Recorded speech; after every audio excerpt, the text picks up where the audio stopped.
Inflation blindsided the Fed and economists. So what comes next? Well, inflation is raging in the United States and across the world.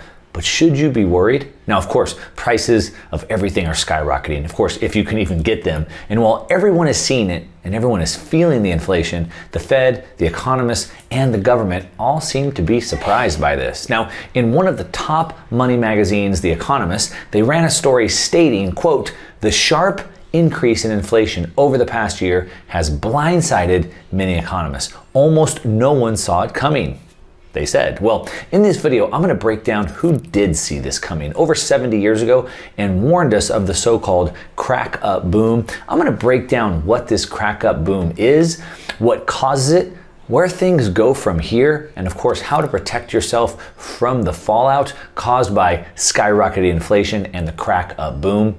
So let's go. All right, real quick, if you're new to the channel, my name is Mark Moss and I make these videos to change the way you think about money because almost everything that you have learned is wrong.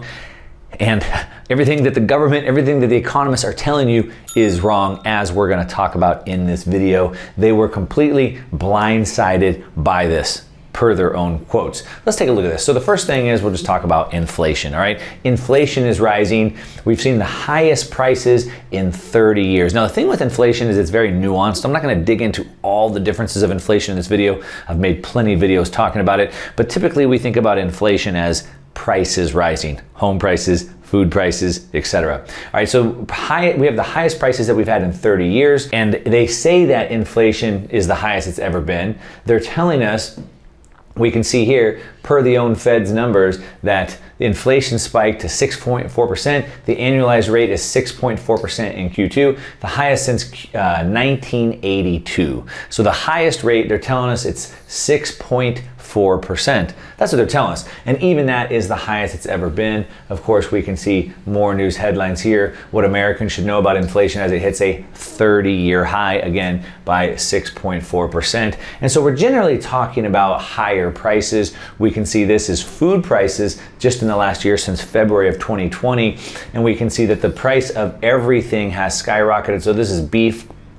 We can see the price of beef has almost doubled in this time period. Of course, the price of everything, pork, all the food, everything that you need to survive has never been higher. Now, it's not just the United States. So if you're out of the country, you're also feeling this. As a matter of fact, this is the inflation based off of these different countries. And this is the amount of inflation that they're seeing right now. Of course, Venezuela is leading the pack, 1,500%, Sudan 300%, Lebanon 144%, Syria 139%, on and on and on. You can see how much inflation the entire world is having.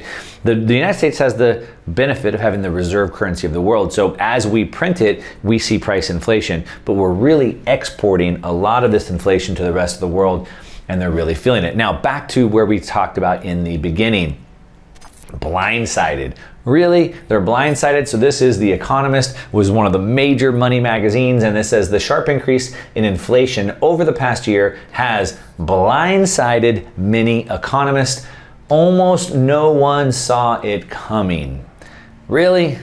Almost no one saw it coming? The Fed, all the economists, the PhDs, they couldn't see this coming. That's what The Economist said. It's in their own words.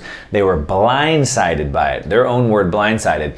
Now we have President Biden, the Biden administration says that they are looking into this. They want to figure out why. Well, let's take a look at this. All right, so first off, he says that they want to look into this. So Biden calls on the FTC to probe anti-consumer behavior by energy companies as gas prices soar. So gas prices are going through the roof.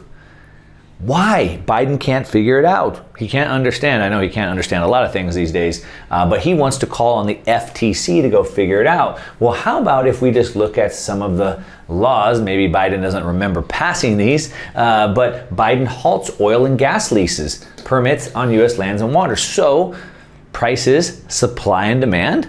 As the demand goes up or stays the same and the supply goes down, what happens to prices, right? So when you cut the supply, when you halt oil and gas leases, what do you think is going to happen, right? And that was one of them. We have another one here. President Joe Biden shut down another oil and gas lease. And this was his first day in office, right here, his first days. He has to figure out what to do with the multi-billion-dollar program without crushing a significant sector of the U.S. economy. How can I shut down one of the largest sectors of the economy without crushing the U.S. economy? Well, the answer is you can't. The answer is you start to see what we're having now, and it has only continued. This is just from a couple days ago, November 17th. The Build Back Better methane fee means higher cost for heating oil and gas. So Biden wants to get an FTC investigation to figure out if they're price gouging us, but really it's all about shutting down the supply. So when the demand stays the same and you get rid of the supply, what do you think happens? Of course, this is only continuing. Here's another one. Missouri utility warns of blackouts. Blackouts are coming if President Biden shuts down another pipeline. Let's shut down even more. And we can go on here, another one. With gas prices soaring, Biden may close another pipeline. This is from a few days ago.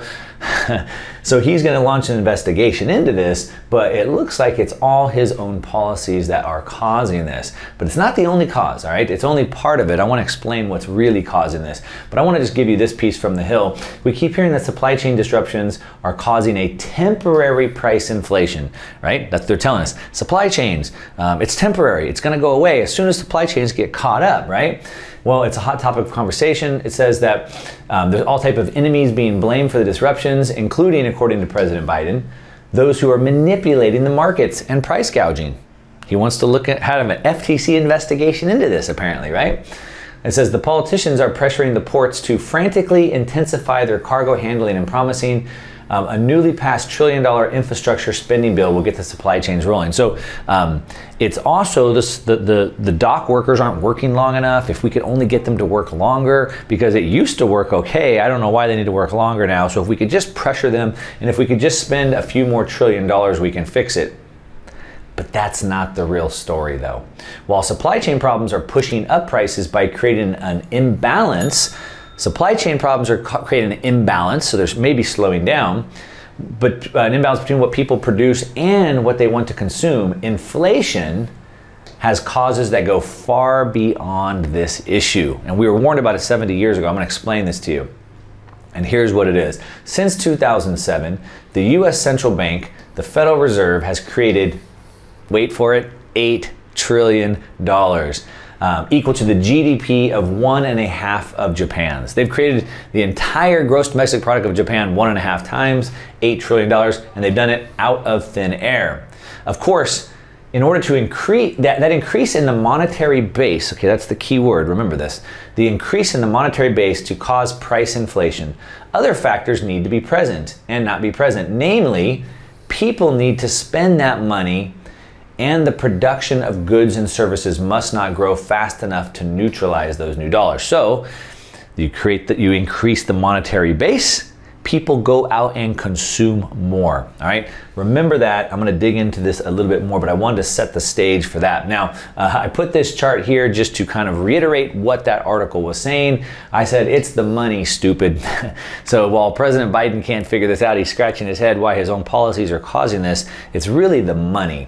And so what we can see here is that the M1 money supply, this is from the Federal Reserve, stayed pretty flat from the 50s, 60s, 70s, 80s, 90s. Even 2008 was barely a blip on the screen. And then all of a sudden right here, the money supply skyrocketed in a straight vertical move. You can see from only 4 trillion, from 4 trillion to almost 20 trillion in just this short period of time.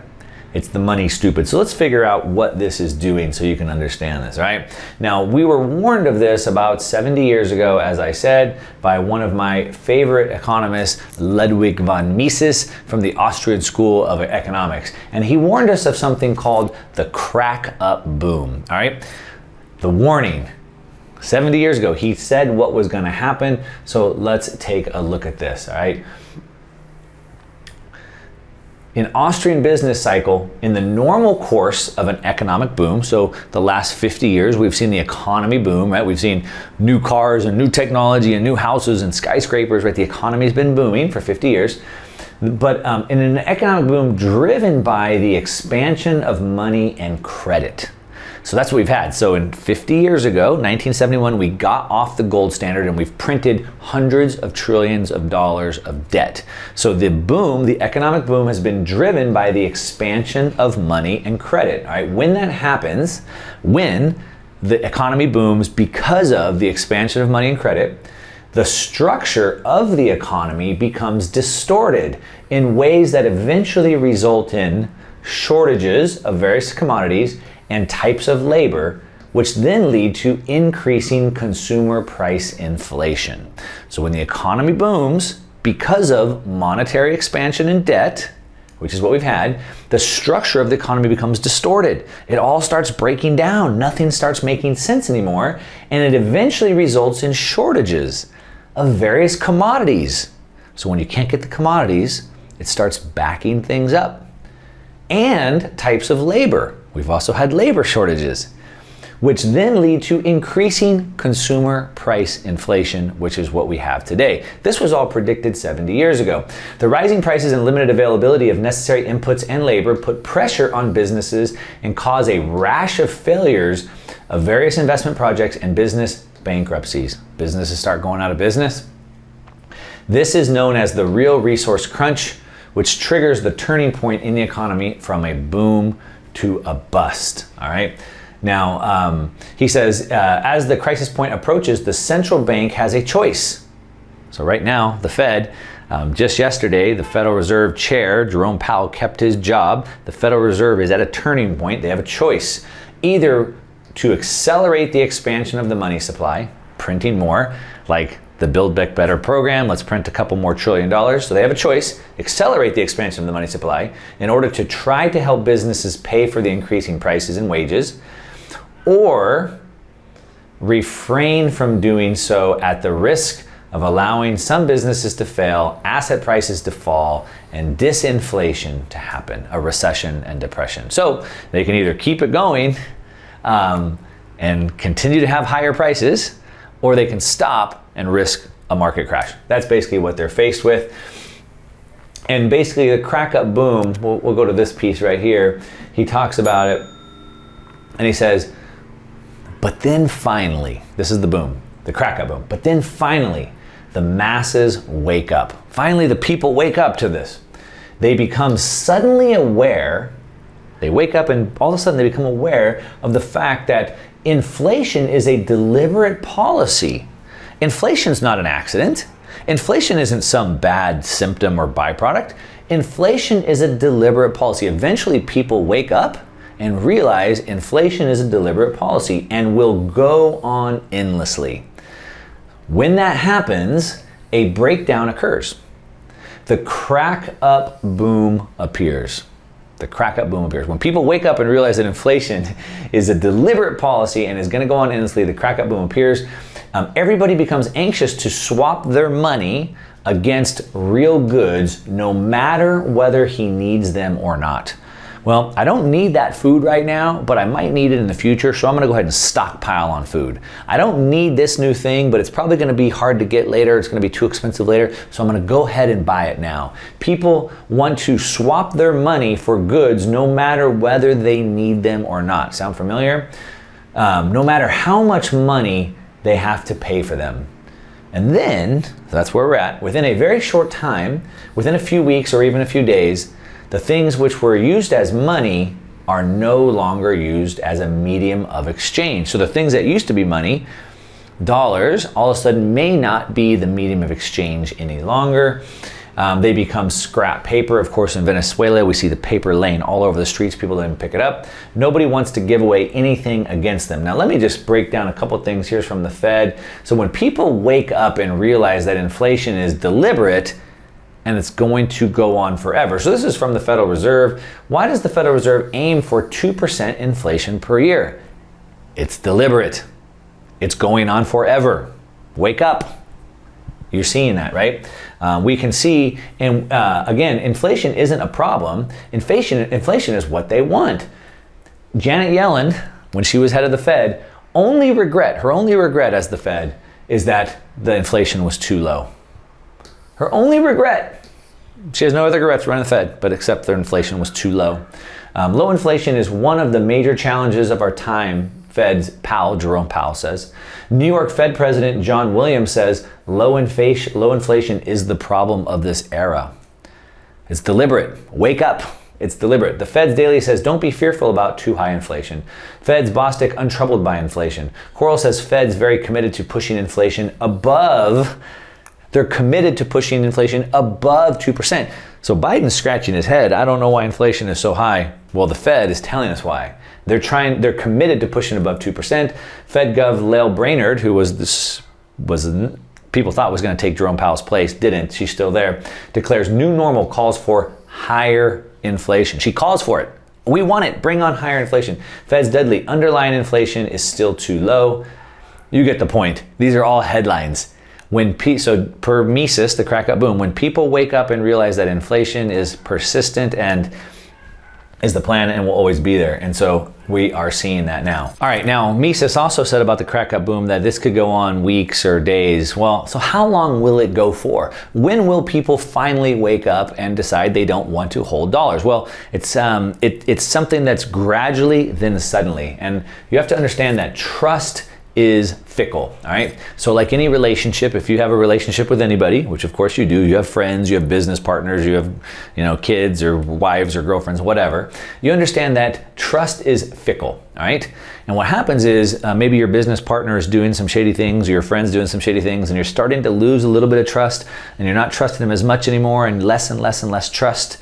And then eventually you find the proof, and then the trust is gone, right? So you're losing it, and then something happens and it's gone just like that. So let's take a look at a couple of things where we're starting to lose that trust. Well, one is the inflation, right? I showed you that. It's on purpose, they want more of it. But what we're seeing all over the world, I just brought up a couple. So here's Austria and here is Croatia. We have millions of people in the streets marching right now, as the time of this recording, at this moment, millions of people around the world are marching. Vienna, Austria, in Croatia. This is in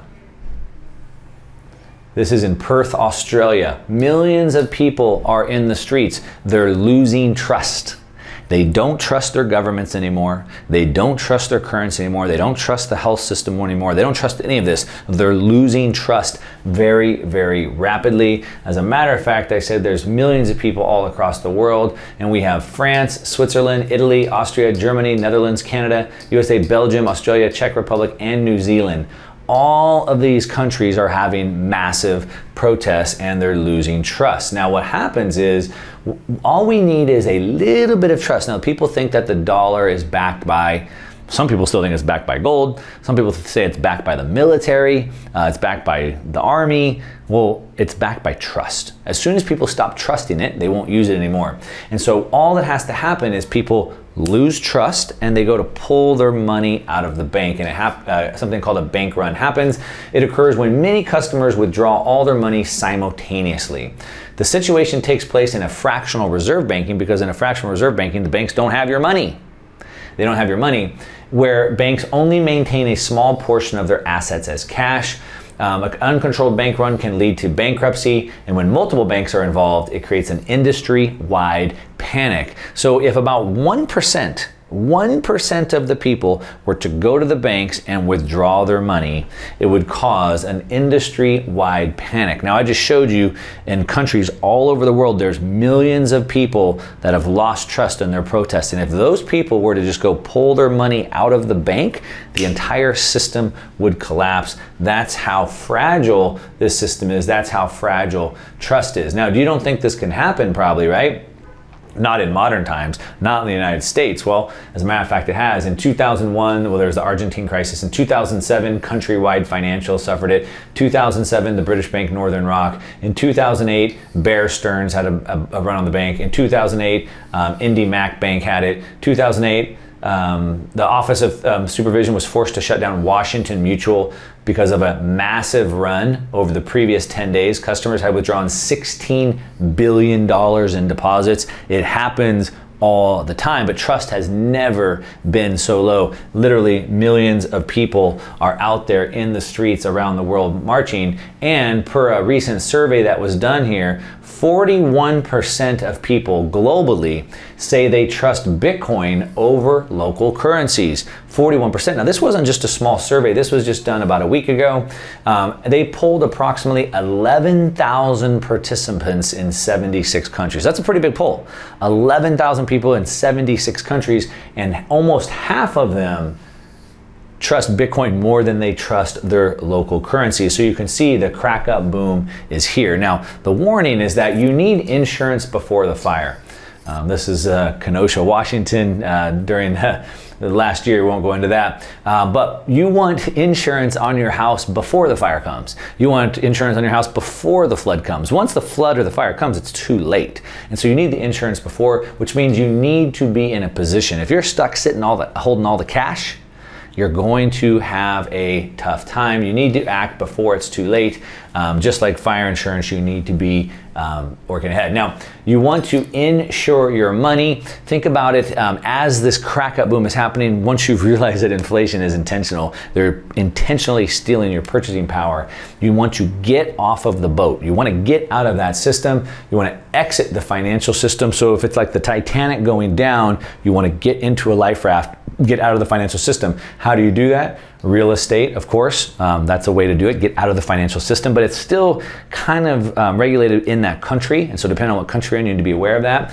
Obviously gold, you can put the gold in your safe. Bitcoin, right? 46% of people trust Bitcoin more than local currencies. That's my personal favorite. But I want to let you know that what you store your wealth in matters. So you can choose any of these, whichever one fits you best, but what you choose matters. This is Michael Saylor, CEO of Michael Strategy.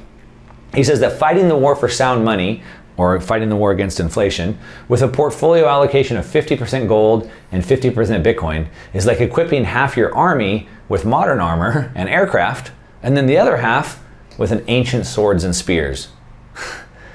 Because I read in a book, we used to fight that way. So if you're fighting a war against inflation, do you want new tools or do you want old antiquated tools?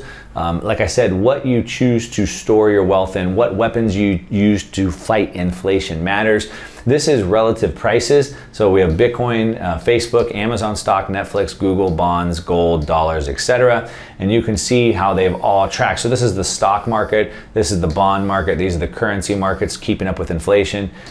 And we have Bitcoin up here, so you can kind of see that. To show you another illustration on this chart right here, just to give you a better visual representation, here's 2021 Q1 returns. So if you're holding your wealth in gold, in silver, on the NASDAQ, at least you were positive with inflation. The S&P 500, you did pretty good. The Dow, oil did really good, 24%. And then of course you can see where Bitcoin is right there. So what you store your wealth in matters, but you choose. What is your weapon to fight inflation?